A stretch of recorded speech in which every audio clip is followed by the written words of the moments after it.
하나님 말씀 보시겠습니다. 역대하 11장입니다.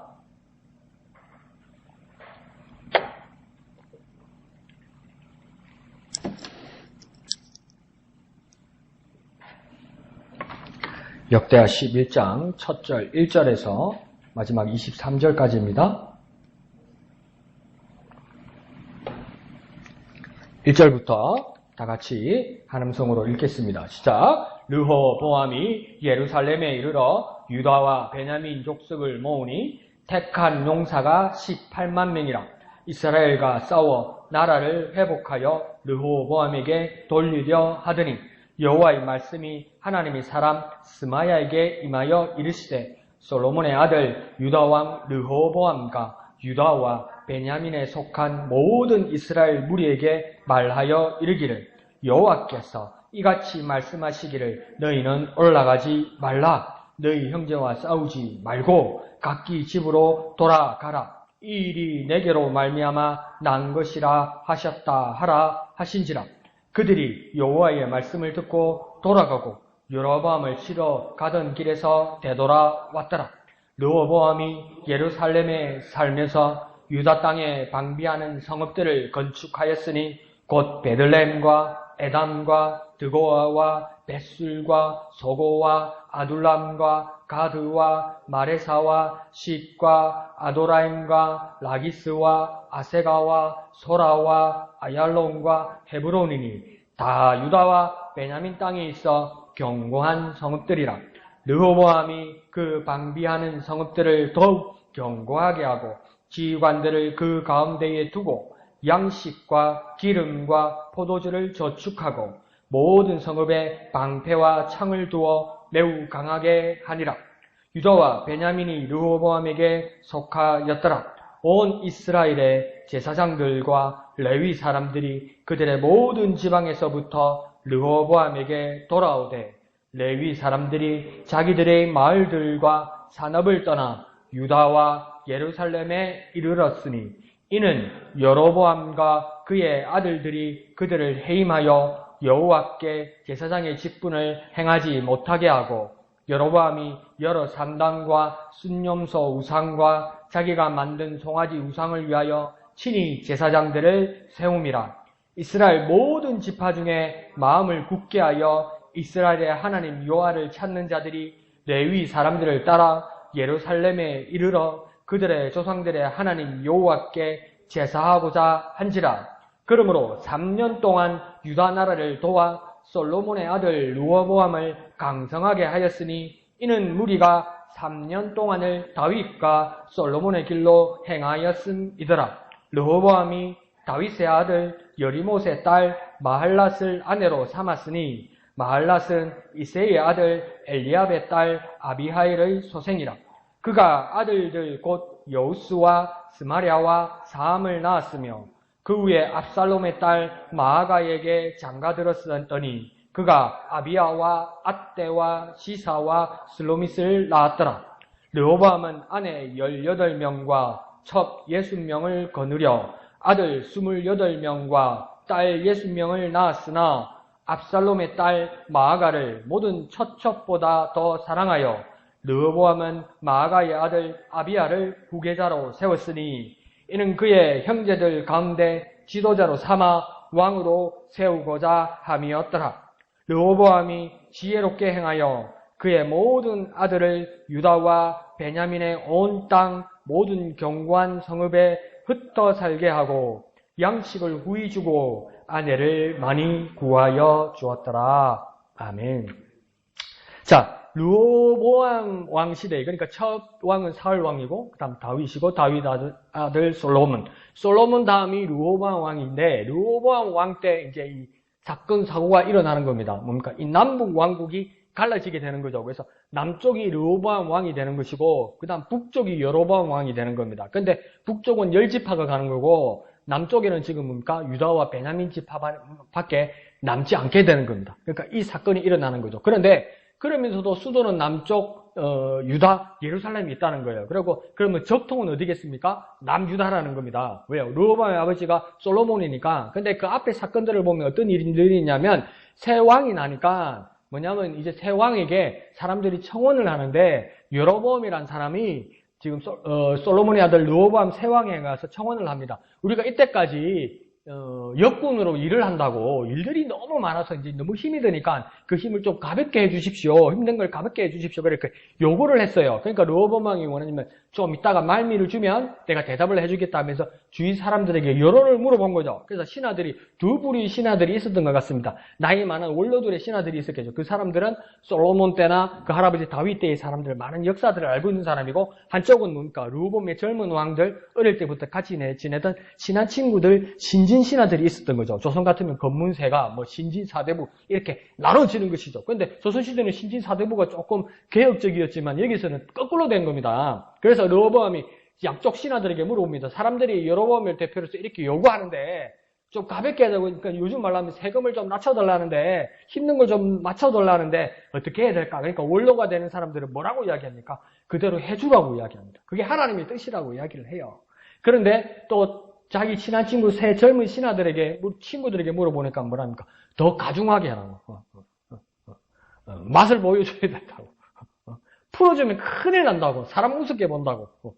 그런데 그 뭡니까? 듣기 좋은 것. 그것을 르호보암이 선택했던 것이죠. 그래서 뭡니까? 사람들을 불러가지고 내가 더 우리 아버지 때보다 더 심하게 너희들을 뭡니까? 압박을 할 거다. 이렇게 이야기하는 겁니까? 열 지파가 떨어져 나가는 겁니다. 상상도 못 했겠죠. 왕을 무서워할 줄 알았는데 그 떨어져 나가서 독립하겠다고 북쪽으로 가버리는 거죠. 그러면서 막 그 다윗의 집안을 막 욕을 하면서 그 떠나가는 거예요. 더 이상 다윗 집안에 지분이 어디 있느냐, 너희 지분이나 지켜라 그러면서 가버린 거죠. 그래서 여기서 그걸 이제 막 분해서 르호보암이 분해서 못 참아서 뭡니까? 군사를 일으켜서 북쪽 여로보암 왕 열지파를 지금 정벌하려고 지금 준비를 하는 겁니다. 그 이야기가 오늘 11장에서 시작되는 겁니다. 그러니까 르호보암 뜻대로 르호보암이 생각하는 대로 백성들이 무서워서 벌벌 떨면서 말을 들을 줄 알았는데 그 뜻대로 되지 않고 여로보암과 열지파들이 말을 듣지 않고 자기 뜻대로 하는 것처럼 그렇게 보입니다. 그러니까 남쪽 르호보암 입장에서는 솔로몬의 아들 르호보암 입장에서는 인간적인 노기가 막 팽천하게 된 거예요. 가만둘 수가 없다. 그래서 르호보암은 이 열지파와 여로보암 사람들을 어떻게 생각했냐면 그냥 반란이라고 생각했던 거예요. 그러니까 반란은 어떻게 해야 된다고 생각합니까? 진압해야 된다고 생각했던 겁니다. 그런데 그 열지파의 반란을 오늘 11장 전체를 보고 나중에 계속 따라가다 보면 이 열지파의 반란은 사실은 인간적인 반란이 아니라 하나님의 뜻이었다는 겁니다. 하나님이 그렇게 계획하셨고 여로보암에게도 이미 이전에 그에게 열지파의 지분을 선지자를 통해서 이미 주셨다는 겁니다. 그런데 르호보암은 미처 몰랐죠. 왜 그랬습니까? 자기가 화가 나니까 분이 안 풀리니까 아무것도 안 보이는 거예요. 그러니까 우리 삶에서도 내가 화가 나는 일이 있더라도 하나님의 뜻을 살펴야 됩니다. 내가 화가 나서 이걸 도무지 용납할 수 없고 이건 가만둘 수는 없다고 해서 이걸 막 어떻게 응징하거나 이것을 막 꺾어서라도 바로잡아야 되겠다고 막 달려드는데 내가 화가 나서 이걸 바로잡으려고 했는데 보니까 이게 하나님의 뜻일 수도 있거든요. 잘못 건들 수도 있다는 거예요. 그러니까 내가 화가 나는 일이라도 하나님의 뜻을 살펴야 됩니다. 한 번 더 볼까요? 내가 화가 나는 일이라도 하나님의 뜻을 살피자. 하나님의 뜻을 살피자. 그러니까 내가 화가 나면 앞뒤가 안 보여요. 앞뒤가 안 살펴지죠. 그리고 여러분 그런 경험 있지 않습니까? 막 순간에 이렇게 팍 튀어서 화가 나면 화를 내고 나서도 나중에 돌아서면 내가 좀 심했는데 근데 막 돌이킬 수도 있고 그런 상황도 있잖아요. 근데 그거보다 더 위험한 게 뭡니까? 내가 화가 나서 내가 화가 나는 것을 스트레스를 풀려고 잡았던 그것이 하나님의 뜻을 끊는 경우도 있다는 겁니다. 그래서 조심해야 되는 것이죠. 그래 1절에 보면 르호보암이 자신의 구역 유다와 베냐민 지파의 사람들 군사 18만 명을 모집했습니다. 그러면서 북이스라엘 여로보암을 정보로 하고 나라를 회복하려고 합니다. 그래서 1절에 그 끝에 보면 뭐라고 하니까 용사 18만 명을 모아서 이스라엘과 싸워, 그러니까 이스라엘이라는 것은 북이스라엘을 말합니다. 북이스라엘 열지파와 싸워서 나라를 회복하여 누구에게 돌린다고 합니까? 르호보암에게 돌리려고 하니. 그러니까 이게 이제 계산을 제대로 보고 상황을 잘 보면 르호보암에게 돌리려고 한다는 것은 뭐냐면 하나님의 의도로부터 사람에게로 돌리려고 했다는 겁니다. 이게 난 왕이라서 권력이 있어서 원위치로 해놓는다고 이게 정당한 거라고 르호보암은 생각했는데 나중에 크게 보고 하나님 앞에서 보니까 이건 뭡니까? 하나님의 의도로 가고 있는 것을 지금 자기에게로 돌리려고 했다는 겁니다. 그러니까 자칫 잘못하면 우리가 계획하고 우리가 추진하는 일이 하나님의 일을 틀어버리는 것일 수도 있다는 겁니다. 그러니까 정말 조심해야 되는 거죠. 그러니까 정말 어떻게 해야 될까? 저도 고민되는데 템포를 늦춰야 되나? 한 박자를 쉬어야 되나? 조금만 더 참고 조금 간망하고 조금 더 쳐다봐야 되나? 어떻게 해야 될까? 하나님 매번 정말 어렵더라도 하나님 뜻을 구하고 하나님을 바라보는 내 마음이 계속 살아나고 일어나야 되나?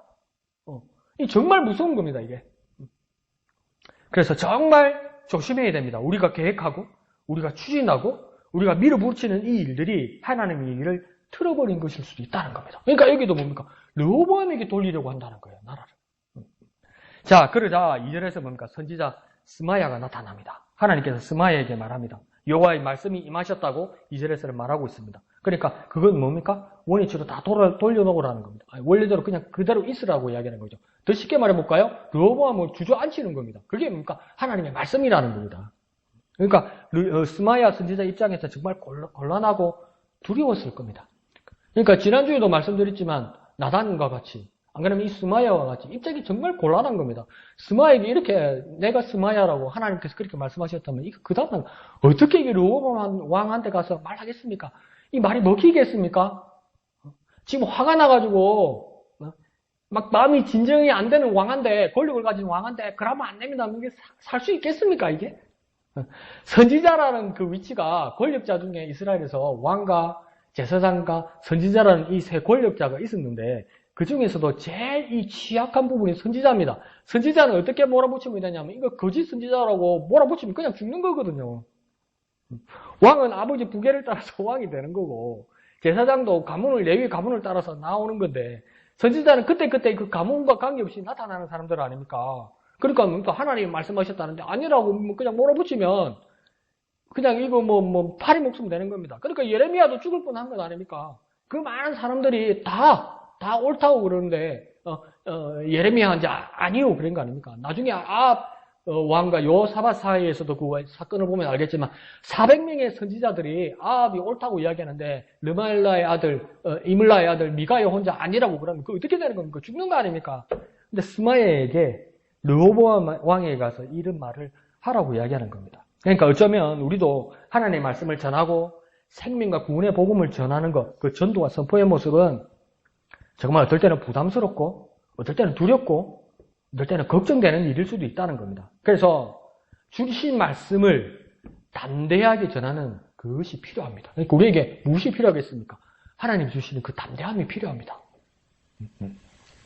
그래서 우리가 하나님 앞에 말씀을 들고 나아갈 때 하나님 말씀이니까 그대로 전하면 되지. 예, 맞습니다. 그대로 전하면 되는데 그건 남의 일이니까 쉽게 말하고 나에게 주신 말씀을 전하라고 말하면 그게 상당히 부담스러울 때가 있다는 거예요. 그래서 하나님 앞에 또 무엇을 구해야 되겠습니까? 담대함을 주소서. 하나님 내게 담대함을 주소서.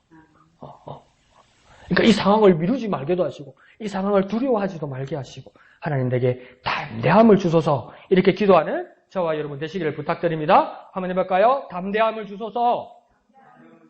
담대함을 주소서.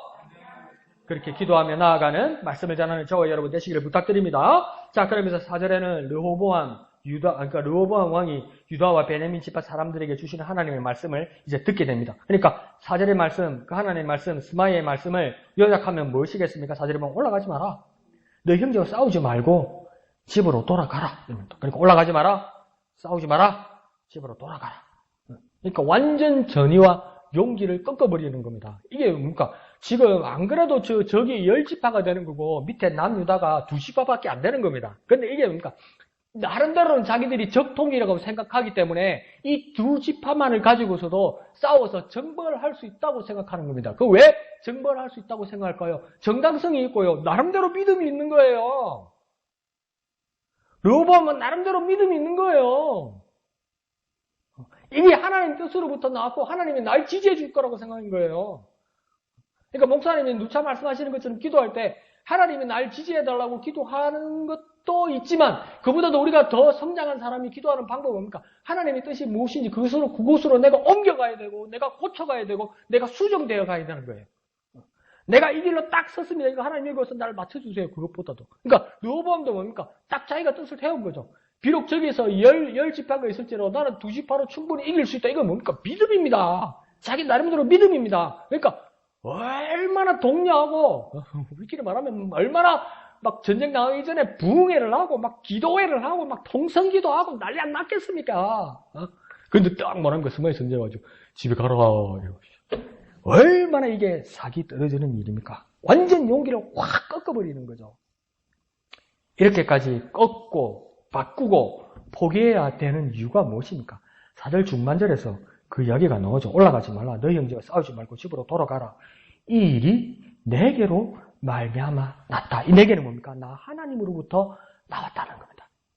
그러니까 우리가 포기하거나 우리가 바꾸거나 우리가 굳게 세운 뜻을 꺾거나 우리가 잘못된 믿음에 대해서도 수정해야 되는 유일한 이유는 무엇입니까? 이것이 하나님으로부터 나온 것이라면 얼마든지 그 순간에 바꿀 수 있어야 된다는 겁니다. 이것이 아쉽구나. 이것을 내가 바꾸면 자존심 상하거나 이거 하면 내 체면이 구기거나 이것 때문에 내가 끝까지 가야 되겠다고 생각하면 그건 불신앙 아닙니까? 근데 사람의 마음이 안 그렇거든요. 한 번 가면 끝까지 가야 된다고 생각하고 그것 때문에 어떻게 합니까? 믿음도 포기하게 되는 겁니다. 신앙이라고 이야기하면서도. 그런데 꺾어야 되는 이유는 무엇입니까? 이것이 하나님으로부터 난 것이기 때문입니다. 야, 이것이 하나님의 말씀이다. 그렇게 싶으면 즉시로 돌아갈 수 있어야 됩니다. 이거요. 훈련하고 연습해야 되는 거예요. 그러니까 한두 번 꺾여가지고는 자존심 상해서 못 꺾을 것 같아요. 그러니까 우리 가르치는 심리학과 교수님이 그렇게 말씀해 주셨어요. 웃으면서. 자존심은요. 상하라고 있는 겁니다. 자존심은요. 상하라고 있는 겁니다. 그러니까 하나님 앞에서 내 자존심이 자주 꺾이고 이렇게 수정될 때 즉시로 내 자신을 바꿀 수 있는 겁니다. 이때 하나님 뜻으로 더 가까이 나아가는 것이죠. 자, 그러면서 4절 하반절에 이제 이들이 어떻게 반응합니까? 유다와 베냐민 지파와 르호밤 왕이 말씀을 듣고 그 다음 어떻게 합니까? 돌아가고 되돌아왔다 이렇게 이야기하죠. 여호와의 말씀을 듣고 돌아가고 또 되돌아왔다. 그러니까 첫 번째는 뭘 한 겁니까? 말씀을 들었고요. 두 번째는요. 돌아가고요. 세 번째는 되돌아왔다는 거예요. 첫 번째는 우리가 뭘 해야 된다는 겁니까? 하나님의 말씀을 들어야 되는 거고 두 번째 돌아간다는 말은 무슨 뜻이냐면 잘못된 곳에서 떠나간다는 뜻입니다.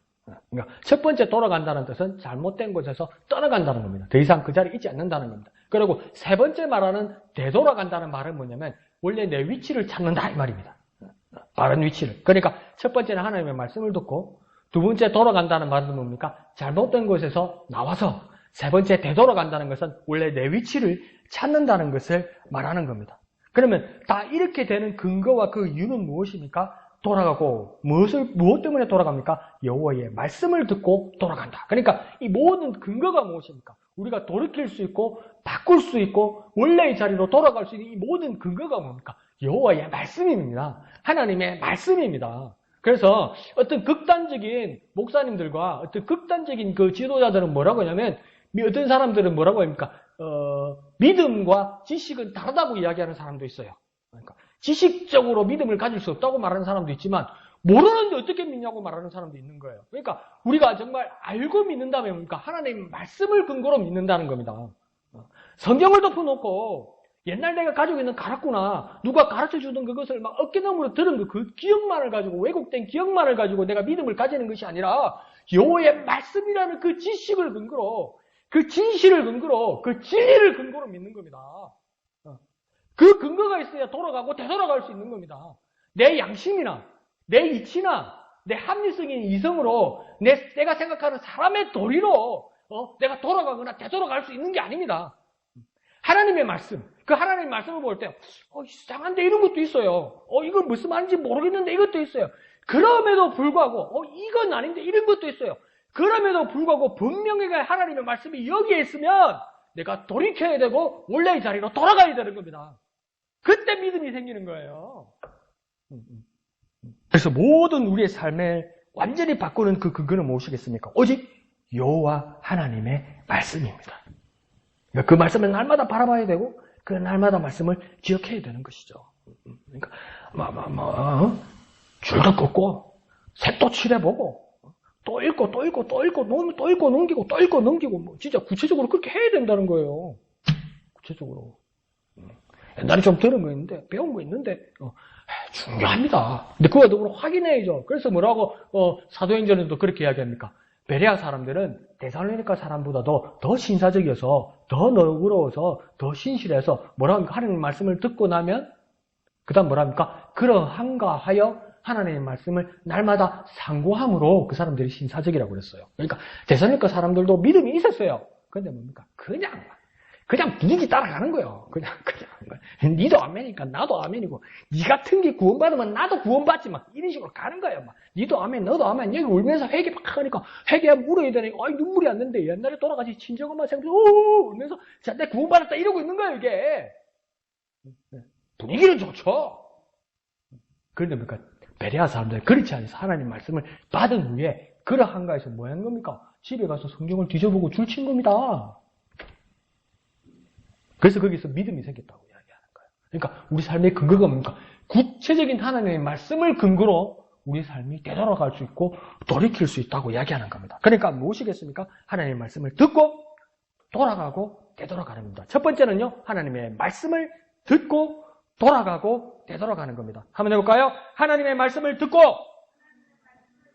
돌아가고 되돌아가자. 하나님의 말씀을 듣고 돌아가고 되돌아가자. 그러니까 축이 있는 겁니다. 하나님의 말씀이 있고 그 하나님의 말씀을 근거로서 그 말씀을 듣고 확인하고 바라보고 그 다음 돌아간다는, 두 번째 돌아간다는 것은 잘못된 것에서 나오고 되돌아간다는 겁니다. 바른 길을 찾아서 원래 위치를 찾아간다는 겁니다. 그렇게 믿음이 성장하고 나아가는 저와 여러분 되시기를 부탁드립니다. 자, 그러자 이제 되돌아간 르호보암과 남유다 사람들은 뭘 하고 있냐면 5절에서 12절까지는 자신들의 할 일을 찾아서 성실히 수행합니다. 그래서 5절부터 막 도시들이 막 나오죠. 그래서 첫 번째 도시, 수도 예루살렘으로 시작해서 주위에 유다 지방 경계선이 있는 모든 성읍들, 그러니까 헤브론까지 모든 성읍들을 건축한다고 이야기합니다. 이게 뭡니까? 북쪽과 남쪽에서 북쪽 경계선에다가 성벽들을 쌓았다는 것이죠. 성벽들을 쌓고 이 성벽에 뭡니까? 사람들을 거주하겠다는 겁니다. 그러니까 경계병 수비하는 군사들을 이렇게 쫙 세웠다는 겁니다. 그리고 든든하게 이렇게 세워서 뭡니까? 경계하고 생활의 근거지로 튼튼하게 만들어 놨다는 겁니다. 함부로 침공하지 못하도록 그렇게 든든히 했다는 것이죠. 침공을 이제는 이들이 하는 일은 뭐냐면 더 이상 저게 원래 내 땅이었는데, 저게 원래 내 거였는데, 저 북쪽이 내 거였는데, 그렇게 생각하지 않고, 이전처럼 침공하여서 빼앗을 일이 아니라, 이제 내게 있는 것, 그것을 지킬 준비를 한다는 겁니다. 그래서 6절에 베들레헴에서부터 10절에 헤브론까지, 유다와 베냐민 지역을 무엇으로 만들었다고 얘기하면 10절 끝에 견고한 성읍으로 만들었다. 그러니까 이 성읍들을 튼튼하게 세웠다는 겁니다. 그러니까 이 성읍이라는 것이 요즘으로 말하면 도시라고 이야기할 수 있지만 지금 도시의 개념과 옛날의 도시 개념은 다른 건 뭐냐면 행정구역을 우리는 이렇게 나누어서 한 도시가 되지만 그 당시에 도시, 성읍이란 도시가 되기 위해서는 뭡니까? 성읍이 있어야 되고 그래서 뭡니까? 성벽이 있어야 되고 군사들이 있어야 되고 경계하는 사람들이 있어야 되고 지키는 사람들이 있어야 되는 것. 이 근거로 도시가 형성되는 겁니다. 그것을 지금 뭡니까? 견고하게 했다. 그러니까 튼튼하게 했다 이 말입니다. 그러니까 르호보암이 생각을 바꿨습니다. 하나님 말씀을 듣고 어떻게 합니까? 내게 주신 것을 지켜야 된다는 겁니다. 내게 주신 것을 잘 지켜야 된다. 그런 생각으로 바뀌었다는 것이죠. 그러니까 저와 여러분의 삶에서도 하나님이 내게 주신 은혜가 있고 이와 더불어서 우리에게 주신 사명이 있는데 우리는 때때로는 우리는 시기도 많고 우리는 샘도 많고 부름을 넘어서는 일들이 많기 때문에 남의 것을 자꾸 보게 됩니다. 남의 것을 더 갖고 싶어 합니다.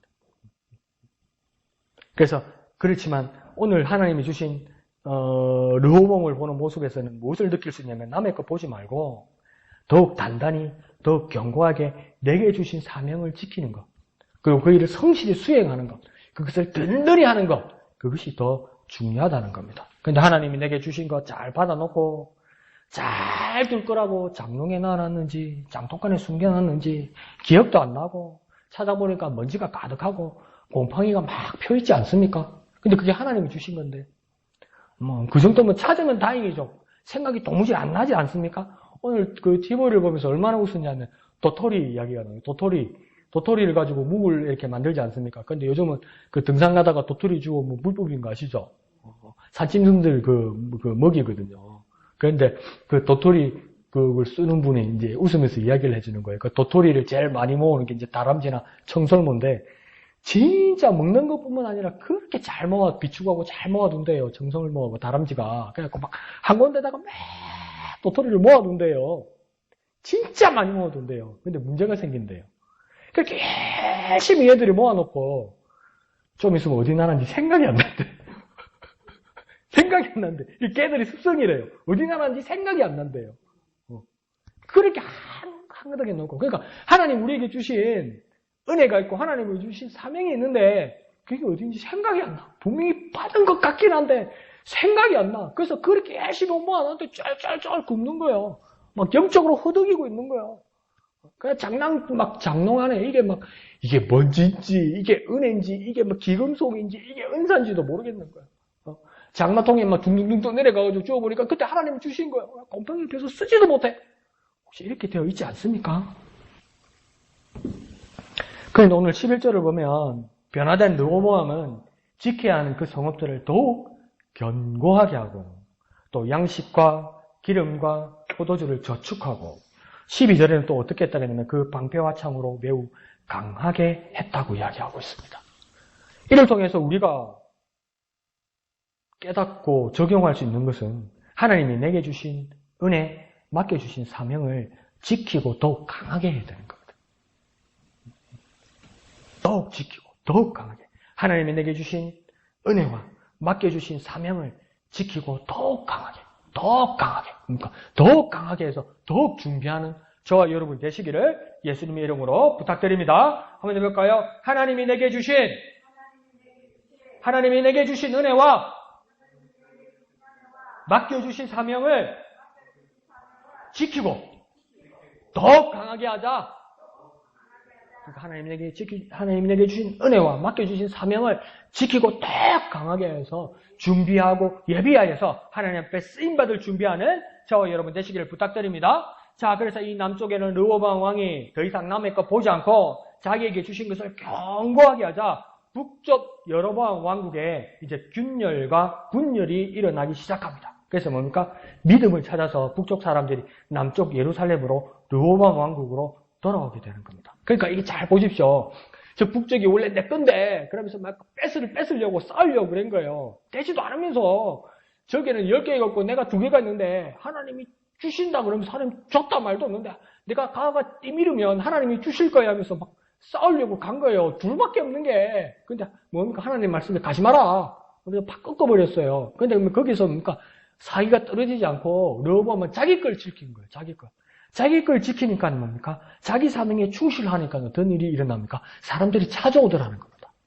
하나님이 내게 주신 것을 충실히 할 때 하나님 내게 주신 달란트와 은사를 충실히 하고 견고하게 하고 튼튼하게 할 때 더 쉽게 말하면 남의 거 안 볼 때 남의 거 보고 샘내고 남의 거 보고 정신 팔려있지 않고 하나님의 내게 주신 것을 튼튼히 하고 견고하고 비축하고 튼튼히 준비해 놓을 때 사람들이 찾아옵니다. 이제 사람들이 내게 주신 것을 튼튼히 할 때 그러니까 뺏으려 하지 말고 자기 사명에 충실하게 하는 것이 최선입니다. 남의 거 보지 말고 남의 거 부러워하지 말고 남의 거 시기하지 말고 하나님이 내게 주신 사명을 충실히 하는 것이 최선입니다. 하나님이 내게 주신 것을 충실히 하는 것. 하나님이 내게 주신 것을 충실히 하는 것. 50년 전에요. 1970년 11월 13일 날 22살 된 전태리라는 청년이 근로기준법을 지켜달라면서 그렇게 자기 몸을 분신하는 날이 오늘이에요. 근데 그날에 많은 노동 상황이 많이 이렇게 변화되기도 했지만 아직도 변화되지 못한 많은 부분들이 있죠. 특히 택배 노동자들 보십시오. 그 뉴스를 보고 나서 내가 가슴이 아프더라고요. 어떤 분들 이렇게 배달할 때 보면 온다고 메시지는 보냈는데 막 8시, 9시 이렇게 올 때 있어요, 밤에. 그걸 내가 모를 때는 왜 이 밤이 이렇게 오네 생각했는데 그 사람 우리 집에 와서 8시, 9시에 택배를 주고 가는 우리 집이 마지막 집이라도 자기 집에 가면 10시 넘을 거 아니에요. 씻고 밥을 11시, 12시에 먹는다는 거 아니에요. 그럼 아침 6시에 나가야 됩니다. 그럼 하루에 몇 시간 일하는 겁니까? 사람이 살아남겠습니까? 그런 막 유락한 상황들이 그러면서 제가 부정적으로 제가 다 모르고 말하는 겁니다만은 극단적으로 말하면 뭐냐면 이 자본주의 사회에서는 나쁜 놈이 돼야 부자가 되는구나. 정말 하나님이 주신 세상에서 정말 부자 되라고 하셨을까? 부하게 주신다는 말도 있지만 남의 거 뺏어서 부자 되라고 하나님 말씀하신 적이 있었을까? 모두가 골고루 나누는 것이 하나님의 뜻이 아니었을까? 그런 막 무서운 생각까지 들더라고요. 그러니까 지금 르호보암 왕도 지금 어떤 이야기냐면 이 남북 왕국이 전부 내 거였어. 근데 르호보암 입장에서는 뺏긴 거 아니에요. 10개 중에 12개 중에 10개를 뺏긴 거 아니에요. 그런데 뭡니까? 이제 2개를 하나님께서 주신 것이라 믿어서 이것을 충실히 자기 것에 충실했다는 거예요. 그러니까 정말 우리가 진정한 그리스도인이 된다면 남의 것 바라보거나 남의 것 때문에 막 기죽거나 안 그러면 남의 것을 이렇게 엿보는 그런 모습보다도 하나님이 내게 주신 것을 충실하는 것이 최선입니다. 그래서 내가 막 우리 교회가 부흥하고 성장하는 그 비전이 막 이웃 교회 교인들 막 끌어다 놓는 것, 그래서 막 교회가 넘치는 것, 그게 부흥입니까? 그런 꿈을 꿔서는 안 된다는 거예요. 그러나 이 세상에 그런 교회들이 얼마나 많습니까? 나라도 뭐 남의 교회에서 온다는데 가라고 쫓아내지는 못하지만 그처럼 나도 이렇게 악해졌다는 거예요. 그런데 뭡니까? 르호보암은 자기 사명을 충실히 했다는 겁니다. 자기 사명을 충실히 하니까 사람들이 오기 시작하더라는 겁니다. 그래서 13절에 보면 뭡니까? 먼저 북쪽의 제사장들과 레위인들이 르호보암 왕에게 돌아오더라는 겁니다. 그 사람들이 왜 북쪽에서 남쪽 르호보암 왕에게 돌아왔을까? 14절에는 첫 번째 이유는 뭐라고 얘기했냐면 북쪽의 여로보암 왕이 기존의 레위인과 제사장의 직분을 해임했기 때문이다. 이렇게 이야기합니다. 왜 해임했을까요? 그러니까 이 레위인과 제사장들은 이 아론 계열의 제사장 사람들은 뭡니까? 하나님께서 지정하신 사람들이잖아요. 그래서 각 지파에 흩어져서 그 하나님의 말씀을 가르치고 또 예의들을 가르치고 순서와 하나님 앞에 예배하고 제사하는 것들을 모두 가르치고 말씀을 가르치는 사람이잖아요. 그래서 다른 사람들이 임의로 할 수 없는데 왜 이 사람들을 여로보암 왕이 북쪽의 여로보암 왕이 그렇게 해임해 버렸을까요? 그 자리를 왜 빼앗았을까요? 왜 그럴까요? 왜 그러냐면 모든 지역의 이스라엘 사람들은 각자의 삶의 자리가 있더라도 최소한 하나님께서 지정하신 유월절, 무교절, 무교절, 7.7절, 수장절 이 3절기만은 어디로 와야 됩니까? 예루살렘에 있는 하나님의 성전으로 와야 된다고요. 모든 사람들이. 그러니까 뭡니까? 북쪽에 있는 사람도 국경선을 넘어서 와야 된다고요. 그것을 제사장들과 레위인들이 가르치고 이제 가자 그러니까 38선을 넘어서 서울로 온다는 거 아니에요. 1년에 3번씩. 그러니까 북쪽 여로보암 왕이 얼마나 불안합니까? 그러니까 불안하니까 뭐라고 해야 합니까? 하나님께 주신 그 열왕국의 10지파에 대해서 아무 하나님 생각이 없고 그냥 잘라버린 거예요. 해외버린 거예요. 하나님께 예배해야 되는데 불안한 여로보암이 거기서 다녀오는 것을 막았다는 겁니다. 그러니까 여로보암이 그 열왕국을 하나님께서 주신 것이었는데 그래서 자기가 거기서 왕이 되는데 하나님께서 주셨는데 하나님께 예배하러 간다는데 자기 불안한 것이 우선이더라는 겁니다. 그러니까 우리 믿음 생활에서도 무엇이 우선일까? 나는 교인이에요. 나는 예수 믿는 사람이에요. 그런데도 예수 믿는 사람과 더불어 내가 생활에서 해야 되고 삶의 자리에서 이루어 나가야 되고 해야 될 여러 일들이 있는데 그것이 뭡니까? 내 믿음을, 내 신앙을 덮어버리는 경우가 있지 않습니까? 그게 너무 압도되어서 어떨 때는 그 내 자리가 위태로워서 믿음을 뭡니까? 파괴하거나 믿음을 찢어버리거나 심지어 믿음을 뭡니까? 위협하는 경우가 있지 않습니까? 그런 정말 불안하고 불순한 모습을 북쪽의 여로보암 왕이 했다는 겁니다. 그러니까 15절에 그러다 보니까 여로보암 왕이 임의로 자기 북쪽 지역에 산당과 우상을 만들고 또 여로보암 왕이 제사장을 새로 임명했다는 겁니다. 그러니까 막 사람들이 막 챙겨가지고 그러니까 오는 주일이 무슨 주일입니까? 추수감사 주일입니다. 맞나? 또 사치 말고 그것처럼 뭡니까? 이스라엘 북쪽의 이스라엘 10지파 사람들이 막 짐을 챙기고 막 배낭을 메고 막 깨끗한 막 튼튼하고 튼실하고 막 예쁜 양들 있잖아요. 이걸 막 잘 챙겨가지고 이거 상처 나면 안 된다 이러면서 뭐 어딜 가야 된다고 하니까 여러분 어디 가노? 뭐 하노? 이러는 거라고. 예루살렘 가야죠. 뭐 하는데? 절기에 하나님께 희생을 드리고 제사 드리고 예배하러 당연히 가는 거 아닙니까? 이런 거예요. 그러니까 뭡니까? 마음이 너무 급하고 불안한 여로보암이 뭘 한 겁니까? 산당을 따로 지은 거예요. 베델과 단에다가 산당을 따로 지은 거예요. 거기다가 뭡니까? 가지 마라. 거기까지 갈 필요 없다. 여기다 지은 데다가 그냥 해라. 우리도 뭐라고 이야기합니까? 하나님 어디나 다 계시지 뭐? 이러잖아요. 하나님 어디나 딱 계신데 꼭 여자동에 내가 소속된 여자동에 목양교회 예배당에 꼭 가야 되나? 하나님 어디나 계신데 뭐? 지금 여로보암이 그런 거예요. 하나님 어디나 계신데 뭐 산당에다 새로 지었다 더 좋다. 여기서 그러니까 사람들이 또 뭐랍니까? 아이거리한데 예루살렘에 있던 성전하고 모양이 영 이상한데 하나님이 임재가 있는 것이 예루살렘 성전인데 여기는 하나님 임재가 어디 있습니까? 급했던 거예요. 그러니까 뭘 만들었습니까? 산당 안에다 우상을 만들었습니다. 우상을 어떤 모양으로 만드는지 모르겠지만 열왕기에는 보면 뭐라고 했냐면 그걸 하나님이라고 불렀던 것 같아요. 그냥 신이라고 불렀겠죠. 아리까리하게 만들었겠죠. 그러면서 뭡니까? 여로보암이 제사장을 새로 임명한 겁니다. 자기 마음에 드는 사람. 이제 더 이상 레위 지파가 아니라도 자기 마음에 드는 사람. 그러니까 공무원. 공무원을 뽑은 거예요. 북한에 뭡니까? 북한에는 목사도 스님들도 다 뭡니까? 공무원입니다. 공무원. 근데 그래도 말씀드렸죠. 봉수교회하고 칠골교회 그 두 개가 있어요. 북한에. 그러니까 다 공무원이고 성가대원 또 공무원이고 예배 장로 권사 다 공무원이고 열심히 합니다. 열심히. 근데 문제가 생겼어요. 칠골교회, 봉수교회 그 공무원 교인들이 문제가 생겼어요. 노동당에서 문제가 생겨. 왜 문제가 생깁니까? 형식적으로 하는 거 아니에요. 주일마다 모여서 형식적으로 선전하는 거 아니에요. 근데 형식적으로 형식에 맞춰서 예배를 계속 하다 보니까 문제가 생기네. 간혹 가다가 은혜를 받는 게라. 그러니까 국가 차원에서 문제가 생기는 거죠. 그 여로보암이 지금 뭐 하는 겁니까? 다 믿음 있는 계보를 따르는 제사장 레위인들 다 잘라버리고 자기가 새로 짓고 새로 인재가 있는 것을 신이 임재하는 것을 만들어서 제사장들 다 새로 뭡니까? 공무원으로 만들어버렸다는 겁니다. 새로 임명했습니다. 그러면 이제 의문이 생기는 게 뭐냐면 북쪽에서 섬기는 여로보암이 만드는 그 신은 하나님입니까? 아니면 다른 신입니까? 이게 하나님입니까? 하나님이 아닙니까? 우리가 볼 때는 하나님이 아닌 것 같죠. 근데 그 여로보암과 그 당시에 북쪽 사람들한테 물어보십시오. 여기 산당과 이 산당 안에 있는 우상은 누구냐? 하나님이냐? 하나님이 아니냐 하면 그 사람들 뭐라고 그러겠습니까? 분명한 하나님이라고 이야기합니다.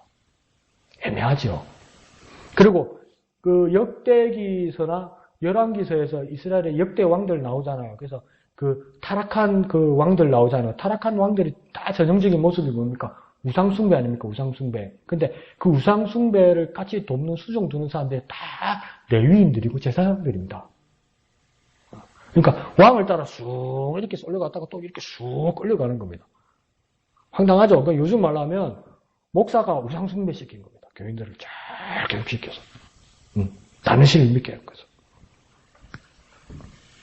그러니까 다시 한번 여로보암과 그 북쪽 사람들이 산당과 우상을 세우면서 이 지금 너희들이 예배하는 대상이 제사 드리는 분이 하나님이냐 하나님이 아니냐 이러면 이게 애매하다는 겁니다. 아리까리하다는 겁니다. 그러니까 우리도 애매한 집사, 애매한 목사, 애매한 교인이 되면 안 된다 이게 나오는 겁니다. 확실히 하나님을 믿거나 하나님을 버리거나 이 둘 중에 하나가 아니고 애매한 상태를 말하는 겁니다. 애매한 상태를. 그러니까 교인 같은데 주일날 보면 교회를 들어가는데 예배하는데 그냥 나와서 하는 말이나 행동을 보면 영 아닌 것 같기도 하고 그럼 이 사람을 교인이라 불러야 되나? 아니라 불러야 되나? 근데 오늘 말씀대로 보면 그건 아니다 이 말입니다. 내가 그때 예수님을 만나서 하나님의 은혜로 하나님의 자녀가 됐고 구원받은 확신을 가지고 그때 그 축을 가지고 아직도 주님 앞에 나와서 예배하는데 나가서 하나님 깡그리 잃어버리고 저게 예수쟁이가 할 소리 들을 만큼 내가 세상과 버타이어 살고 있다면 그건 아니라는 겁니다. 하나님의 사람 아니라는 겁니다. 내가 아무리 예수님 믿는 사람이라고 내가 아무리 고집을 부리도 증거되기를 애매한 사람은 아니라고 오늘 본문은 이야기하는 겁니다. 하나님을 버리고 북쪽 사람들이 여로보암의 사람들이 하나님을 버리고 다른 신을 섬긴 게 아니었던 거예요. 이게 하나님이라고 이야기한 거예요. 이 우상이. 이 자리가 하나님 임재하는 자리라고 말했던 거예요. 예루살렘까지 갈 필요가 없다고 이야기한 거예요. 근데 그 애매한 짓은 오늘 본문을 보니까 뭔가 아니라고 이야기하는 거예요. 더 쉽게 말해볼까요? 애매한 건 아니에요. 애매하게 믿는 건 안 믿는 거예요. 애매한 신앙은 뭐라고 이야기하는 겁니까? 불신앙이라고 이야기하는 겁니다. 그러자 16절에 여러 지파 사람들이 마음을 바꾸고 예루살렘에 있는 남유다 르호보암 왕국으로 돌아오게 되는 겁니다. 그래서 17절에 어떤 일이 일어납니까? 르호보암 왕국은 강성하게 되었다 이렇게 말하는 겁니다. 그런데 나중에 여러분 계속 말씀을 내일 그 다음날 보면 알겠지만 17절에 또 마음에 팍 걸리는 말씀하죠. 17절에 뭐라고 이야기합니까? 그러므로 얼마 동안? 3년 동안. 뭐야 3년 동안. 또 끝에는 뭐랍니까? 이는 무리가 3년 동안을 다윗과 솔로몬의 길로 행하였음이더라. 이겁니까? 불안한데. 3년은 잘인 것 같은데 그 다음에 뭔 일이 있었던 것 같아요. 그러니까 안타깝죠. 그러니까 이게 남의 일이 아니고 이런 일들이 우리 삶의 자리에서도 비일비재하다는 겁니다. 제가 무식하게 말씀드리면 정신 바짝 차려야 된다는 겁니다. 그 옛날 추억이 믿음이 아니고 추억이 신앙이 아니고 추억이 구원이 아닙니다. 내가 옛날에 그때 예수님 만나서 그 추억이 구원이 아니에요. 지금 내가 하나님 앞에서 어떻게 그 말씀을 따라 그 믿음으로 살아가고 있냐. 그게 중요한 것이지. 어떤 비전을 가지고 있는 건지 그 옛날에 그건 아니라는 겁니다. 3년 잘했잖아요. 근데 3년 후에 좀 뭐가 불안하죠? 불안한 일이 있습니다. 그리고 이거 재밌는 이야기였지만 이제 나중에 가족 관계가 나오잖아요. 18절에서 23절까지 가족 관계가 나오고 이제 부인들도 나오고 할 짓 다 했죠. 애가 몇이랍니까? 아내가 18명, 첩이 60명, 아들이 28명, 딸이 60명. 그런데 여기서 어떤 일이 나면 20절에 보면 압살롬의 딸 마아가에게 장가들었다고 이야기합니다. 이 르호보암이. 그러니까 압살롬은 누군지 아시겠죠? 셋째인가 넷째 아들이죠. 다윗의 셋째인가 넷째 아들이죠. 근데 아버지께 배신했죠. 그래서 근데 여기서 이렇게 말해도 되는데 여러분이 공부를 조금 더 한 사람이라면 옆에다가 예수님 옆에다가 한번 적어두면 좋습니다. 압살롬의 딸 마아가라고 되어 있잖아요. 그러니까 이게 뺀이라고 썼을 건데 이 히브리어로 이게 뭐냐면 압살롬의 딸은 마아가가 아니고 다말입니다. 다말. 이게 왜 다말이냐면 압살롬의 누이가 다말이었죠. 근데 암놈 이복 오빠인데 강간당했죠. 기억나죠? 그래서 그 처녀로 이렇게 막 괴로움을 받잖아요. 그러니까 그 친동생이었어요. 이 다말이 압살롬에게. 그래서 복수한 거거든요. 암논한테 압살롬이. 그래서 그 누이 이름을 자기 딸한테 그대로 씁니다. 압살롬이. 그 딸은 다말 하나밖에 없었거든요. 아들도 없었고. 그런데 여기서 압살롬의 딸 마아가라고 나오잖아요. 그래서 이 뺀이라고 썼기 때문에 이건 딸이 아니고 손녀 같아요. 손녀. 압살롬의 손녀. 어떤 사람은 둘째 쌀 아이가 이 사람들 그래 말하면 내가 진짜 할 말 없는데 손녀쯤 되는 것 같아요. 손녀. 그러니까 여러분 손녀라고 적어놓고 손녀쯤 되겠다. 그렇게 생각하면 되겠죠. 그런데 그 압살롬이 그 외모에 대해서 그 평가해 놨던 거 열왕기서에 기억납니까? 막 외모가 머리끝부터 발끝까지 그렇게 잘생겼다라고 이야기하잖아요. 머리숱이 너무 많아서 막 무거울 정도라고 이야기했잖아요. 그래서 한 번씩 자르면 뭐 엄청 무겁다고 이렇게 잘생겼었잖아요. 그런데 그게 뭡니까? 그 딸, 다말, 그 외손녀, 그 마아가도 그렇게 예뻤던가 봅니다. 그럼 뭐 뿅 간 거네요, 르호보암이. 그래가지고 이 첫째 부인도 아닌데 이 부인 아들 아비야를 그 왕 세자로 삼는 거 아니에요. 그냥 여자한테 완전 눈이 돌아간 거예요. 눈이 돌아간 거예요. 그건 뭐 제 생각이기도 하지만 그거는 이제 우스갯소리고. 자, 봅시다. 앞으로 돌아가서 16절 17절에서 한번 마무리를 한번 지어봅시다. 자, 르호보암 왕국은 이렇게 강성하게 되었는데 1절로부터 오늘 16절 17절까지 보면 르호보암 왕국이 어떻게 강성하게 되었는지 이제 정리가 됩니다. 어떻게 정리할 수 있냐면 인간적으로 욕심내고 화내던 것에서 르호보암이 인간적으로 욕심내고 화를 내었었어요. 그런데 하나님의 말씀을 듣고 돌이켰다는 겁니다. 그러니까 르호보암이 강성하게 됐던 첫 번째 이유는 뭐냐면 하나님의 말씀을 듣고 돌이켰기 때문입니다. 그러니까 우리의 삶에서도 우리가 강성하게 되고 든든하게 될 수 있는 첫 번째 조건은 뭐냐면 하나님의 말씀을 듣고 돌이키고 돌아가는 겁니다. 말씀을 듣고 돌이키고 돌아가는 것이 첫 번째 조건입니다. 그리고 돌이키고 돌아가서 두 번째는 뭐였습니까? 자기 성읍들을 견고히 했죠. 우리도 어떻게 됩니까? 우리 사명에 충실한 자가 되어야 되는 겁니다. 두 번째는요, 우리 사명에 충실한 자가 된다. 남의 것 보지 말고 내게 주신 사명, 하나님 내게 주신 사명, 내게 주신 사명에 충실해야 된다. 내게 주신 사명에 충실하면 남의 것 안 본다는 거예요. 남의 것 부러워하지 않는다는 거예요. 그게 두 번째입니다. 첫 번째는 하나님의 말씀을 듣고 돌아가는 것이고, 두 번째는요, 내 자기 사명에 충실하는 겁니다.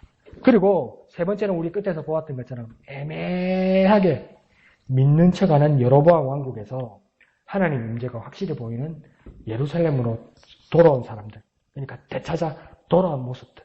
다시 더 쉽게 말하면 뭡니까? 애매하게 믿지 말고 확실히 믿자는 겁니다. 애매하게 믿으면 안 된다는 겁니다. 애매하게 믿지 말고 확실하게 믿자. 내가 애매하게 믿으면 안 된다고요. 말로만 아멘 아멘 이거 말고 애매하게 믿지 말고 확실히 믿어야 된다는. 그러면 세 개가 나온 겁니다. 그죠? 말씀을 듣고 돌아가고, 두 번째는요, 내 자기 사명에 충실하고, 세 번째는 뭡니까? 애매하게 믿지 말고 확실하게 믿자. 목사님 세 개 다 외우기 어려운데 그러면 마지막 끝에만 외워봅시다. 뭡니까? 애매하게 믿지 말고 확실하게 믿자. 애매하게 누가 믿었습니까? 북쪽의 여로보암 왕국 사람들이 애매하게 믿었다는 거예요. 하나님이나 부처님이나 공자님이나 다 좋은 말 하는데, 그래서 그 중에 하나님이 조금 더 낫지? 구원이란 말씀을 하셨잖아. 그렇게 애매하게 믿지 말라고요. 착하니까 그렇게 애매하게 믿지 말라고요.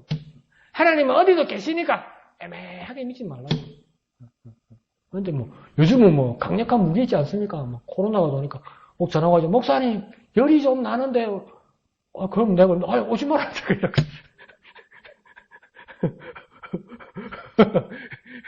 믿음을 가지고 오세요. 이게 안 되니까. 그런데 뭡니까? 그러면서 뭐랍니까? 자기 마음에 그 위로를 하겠죠. 하나님 어디나 계신데 근데 애매하게 믿지 말고, 그래도 믿음만은 확실하게 믿자는 겁니다. 그렇게 나아가는 저와 여러분 되시기를 부탁드립니다. 한번 해볼까요? 애매하게 믿지 말고 확실하게 믿자.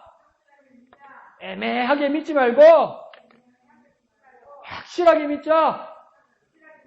그렇게 나아가는 저와 여러분 되시기를 예수님 이름으로 축원드립니다. 찬송하신 후에 다 같이 기도하겠습니다.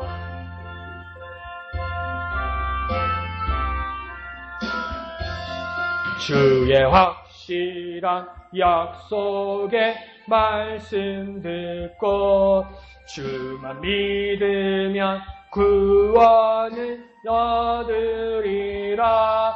할렐루야 할렐루야. 내가 예수를 믿어 그의 흘리신 피로 내 죄 씻었네.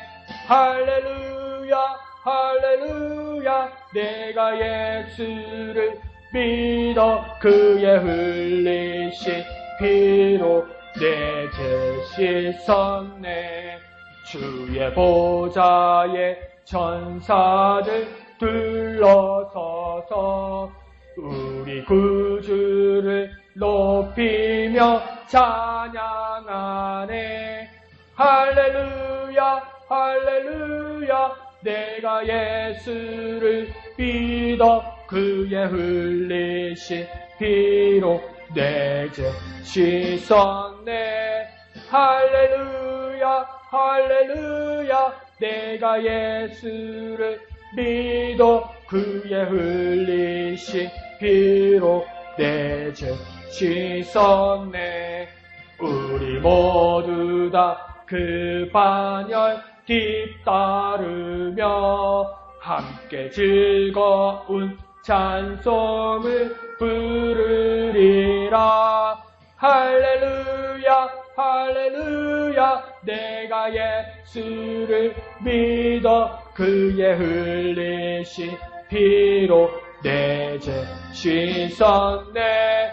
할렐루야 할렐루야. 내가 예수를 믿어 그의 흘리신 피로 내 죄 시선. 아멘. 이 시간 기도하실 때 내가 하나님을 말씀을 듣고 돌이킬 수 있는 우리가 되게 하여 주시옵소서. 내게 주신 사명, 내게 주신 사명에 충실하게 하여 주시옵소서. 애매하게 믿지 말고 확실하게, 애매한 것들은 청산해버리고 확실하게 믿는 우리 믿음의 사람 되게 역사하여 주시옵소서. 주님 이름 크게 한번 부르고 다 같이 기도합니다. 주여!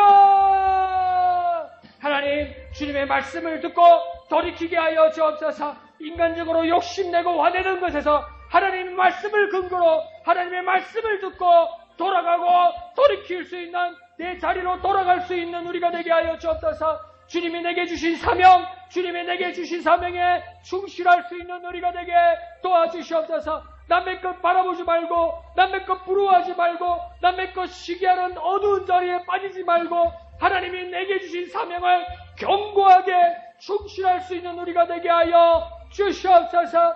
여로보암처럼 애매하게 두루뭉실하게 그저 좋은 게 좋은 것으로 그런 모든 모습들 모두 청산해버리고 확실하게 믿는 우리가 되게 하여 주시옵소서. 주님 말씀 주신 말씀으로 확실한 믿음을 분명한 믿음을 가지는 우리가 될 수 있도록 주님 도와주시옵소서. 주님 역사하여 주시옵소서. 주님 함께하여 주시옵소서. 주님을 의지합니다. 확실한 믿음, 분명한 믿음, 확실한 믿음, 분명한 믿음 우리에게 보여주시고 또한 따르게 하여 주시옵소서.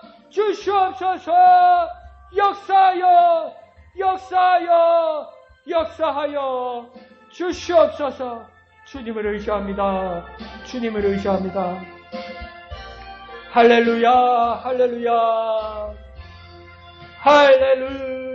할렐루야. 내가 예수를 믿어 그의 흘리신 피로 내 죄 씻었네. 할렐루야. 내가 예수를 믿어 그의 흘리신 피로 내 죄 씻었네. 거룩하신 아버지 하나님 은혜를 감사합니다. 우리가 삶을 살아가다 보면 믿음을 잃어버리고 인간적으로 욕심내고 화내던 것에서 이제는 돌이켜 하나님의 말씀을 듣고 돌아가고 또 되돌아갈 수 있는 우리가 되게 하여 주시옵소서. 하나님의 말씀을 근거로 변화되는 우리가 될 수 있도록 주님 역사하여 주시옵소서. 내게 주신 사명, 남의 것 바라보지 않고 남의 것 바라보며 시기내는 모습에서 내게 주신 사명에 충실하게 하여 주옵소서. 내게 주신 사명을 견고하게 충실하게 지켜내는 우리가 되게 하여 주시옵소서. 여로보암처럼 애매하게 두루뭉실하게 그저 그렇게 믿는 우리 삶의 모습에서 그 모든 것들을 청산해버리고 확실하게 분명하게 믿음을 붙드는 우리가 되게 하여 주시옵소서. 애매하게 믿지 말고 확실하게 믿게 하여 주시옵소서. 애매하게 믿지 말고 확실하게 믿을 수 있는 우리가 되게 역사하여 주시옵소서. 모든 것을 감사드리며 거룩하신 예수님의 이름으로 간절히 기도합나이다. 아멘. 하늘에 계신 우리 아버지의 이름을 거룩하게 하시며 아버지의 나라가 오게 하시며 아버지의 뜻이 하늘에서와 같이 땅에서도 이루어지게 하소서. 오늘 우리에게 일용할 양식을 주시고 우리가 우리에게 잘못한 사람을 용서하여 준 것 같이 우리 죄를 용서하여 주시고 우리를 시험에 빠지지 않게 하시고 악에서 구하소서. 나라와 권능과 영광이 영원히 아버지의 것입니다. 아멘. 주님 감사합니다. 주님 홀로 영광 거두어 주시옵소서. 하나님의 말씀을 듣고 확실하게 돌이킬 수 있는 우리가 되게 하여 주옵소서. 내게 주신 사명에 견고하게 충실한 우리가 될 수 있도록 주님 역사하여 주시옵소서. 애매하게 믿지 말고 확실하게 믿을 수 있도록 하나님 애매한 사람들을 청산해버리고 분명하게 확실한 믿음을 가질 수 있도록 주님 우리 가운데 은혜 베푸시고